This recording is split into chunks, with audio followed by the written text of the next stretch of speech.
Kinders van die wêreld, boek 8. Die verhale van Suid-Afrika. Racheltjie de Beer. In die ou dae, toe daar nog groot stukke onbewoonde grond was, het mense in Suid-Afrika baie rondgetrek om woonplek te soek. Alles wat hulle wou saamneem, het hulle met 'n ossewa vervoer en hulle vee is 'n end agter die ossewa aangejaag. Toe Racheltjie de Beer se pa so getrek het, het hulle 'n tydjie tussen die Drakensberge in 'n klein huisie op 'n ander de Beer se plaas gewoon. Dis nog maar 'n paar weke dat die de Beers op die plaas aangekom het.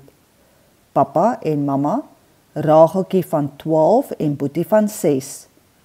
Die boer is sommer baie gaaf en gee vir hulle 'n lekker hartebeeshuisie om so lank in te woon. Dis nou wel nie so lekker soos hulle ou huis daar in die Vrystaat nie, maar dis tog net vir so lank. Pappa is mos op trek na Transvaal om 'n nuwe plaas te koop. Daar sal hulle weer hul eie huis bou. Jammer dat hulle nou in die winter moet trek, want so koud soos dit darm hier naby die Drakensberge is vreeslik. Dit sneeu en kapok sommer so dae aan mekaar en dan waai daar 'n wind wat skoon dwars deur 'n mens sny. Pappa woel net aan mekaar om die vee veilig te hou waar hulle nie sal verkluim nie. Vandag waai dit weer ekstra hard en koud. Vroegmiddag kom die boer daar aan. Ek wil maar net sê, ons sal al die beeste en skape gou in die kraal moet kry, want daar kom 'n kwaai storm. Pappa meen ook dis die beste en spring daar weg met die boesmandjie om hom te help.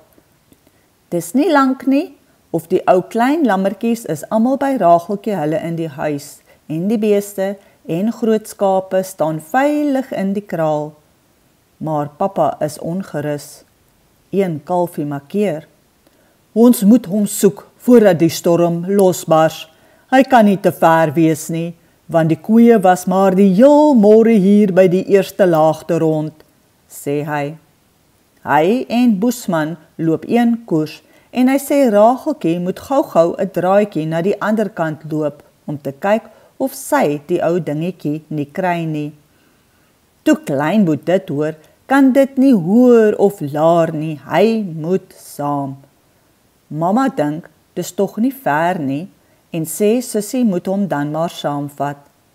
Sy bind nog gou 'n velkarossie om sy skouertjies en daar gaan die twee, hand aan hand, al met die paadjie langs tot in die eerste laagte. Hier gekyk en daar gekyk, maar daar's geen stuk kalfie nie. Die eerste fyn sneeuvlokkies begin te val. Pleks van omdraai gaan dit al verder. Die arme kalfie sal mos doodgaan van die koue as hulle hom nie kry nie. Swarter en swarter pak die wolke bo. Sterker en sterker val die sneeu. Ek kry koud, begin Kleinboet te huil. Racheltjie troos en sê hulle draai sommer dadelik om en dan is hulle net nou by die huis. Sy hou sy handjie styf vas, spring om en toe is dit op 'n drafstap terug. Maar hoe is dit dan dat hulle die huis nie kry nie? Sy is seker hulle het nie so ver geloop nie. Om die volgende draai moet hulle die liggie sien, anders weet sy waarlik nie. Nee, miskien het hulle die verkeerde pad gekies. Sy sal maar weer 'n entjie omdraai. Nou moet sy darm regtig goed dophou waar sy moet uitdraai. Hulle loop en hulle loop. Dis al te donker om iets te sien. Die sneeu val aan mekaar en die wind waai hulle omtrent om.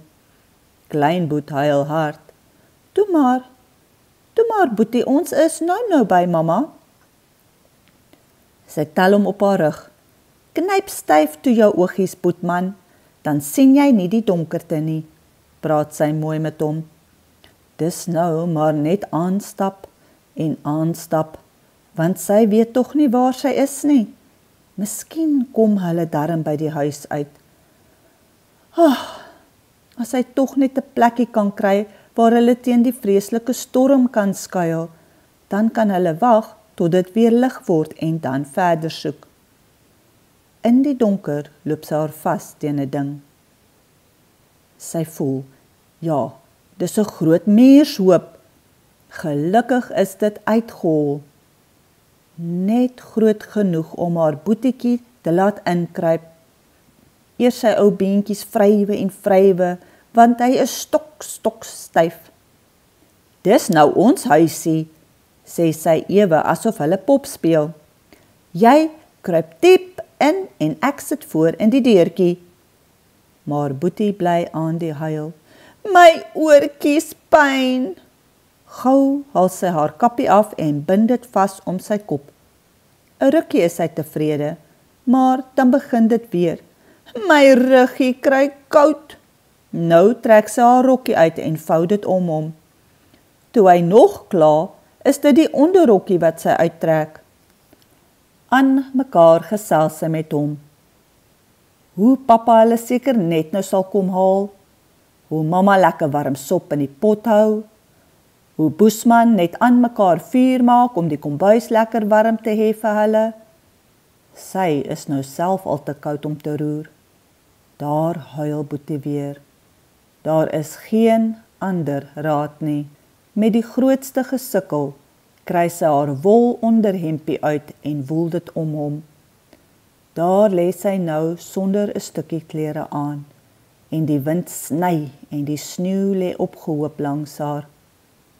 Slaap maar, Boetie, slaap maar. By die huis wag mamma en sy wag. Dit word donker, maar al wat kom is die kinders. As pappa tog maar wil kom. Eindelik is hy daar, skoon verwaai en styf van die koue. Toe moet hy hoor die kinders is nog altyd weg.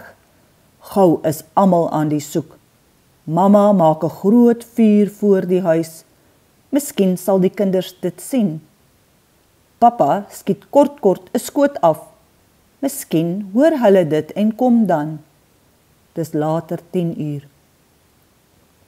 Dis 12 uur. Dis pik donker en so verskriklik koud, dat geen mens dit kan hou nie.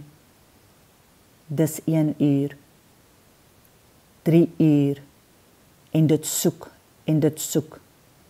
Dis 5 uur, die dag begin breek. Mamma loop sommer die veld in en roep. Eindelik kom die son op. Nou kan hulle tog sien om te soek. 'n spoor, roep een van die soekers. Almal hardloop soontoe. Die spoortjies is weer half bedek met sneeu, maar 'n mens kan die holtetjies tog sien. Al met die spoortjies gaan hulle, heen en weer, net soos die tweeetjies in die donker heen en weer gesukkel het. En toe kom hulle by die muurshoop. In die opening lê Rageltjie sonder kleertjies. Sy is stil en koud. Sy haal nie meer asem nie. Haar hart klop ook nie. Maar in die hol muurshoop lewe die klein Boetie met haar kleertjies om hom gevou. Die storie van Rageltjie die beer word vandag nog in Suid-Afrika vertel. Maar niemand sê of hulle die kalfie toe ooit gekry het nie. Nou wonder die kinders nog altyd wat van die kalfie geword het.